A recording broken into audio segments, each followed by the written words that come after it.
একজন পরিচালক খুব আনন্দের সাথে এবং খুব যত্ন নিয়ে তার সিনেমাটা বানাতে চান এবং সেই সিনেমাটা যেমনই হোক না কেন, ভালো হোক বা খারাপ হোক, তিনি যখন সিনেমাটা বানাতে থাকেন, তখন কিন্তু তার পুরোপুরি প্যাশন নিয়ে সাধারণত তিনি সিনেমাটা বানান।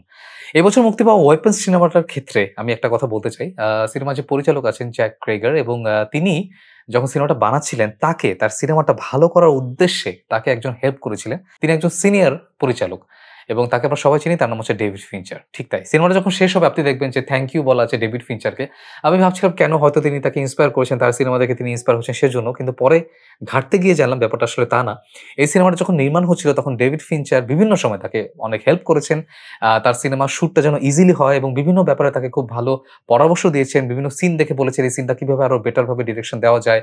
বিভিন্ন স্ক্রিপ্টে অনেক বেশি ইনপুট দিয়েছেন। এই যে ব্যাপার-স্যাপারগুলো এবং এই ব্যাপার-স্যাপারগুলো কিন্তু ডেভিড ফিঞ্চার নিজের মুখে এসে খুব একটা বলেননি।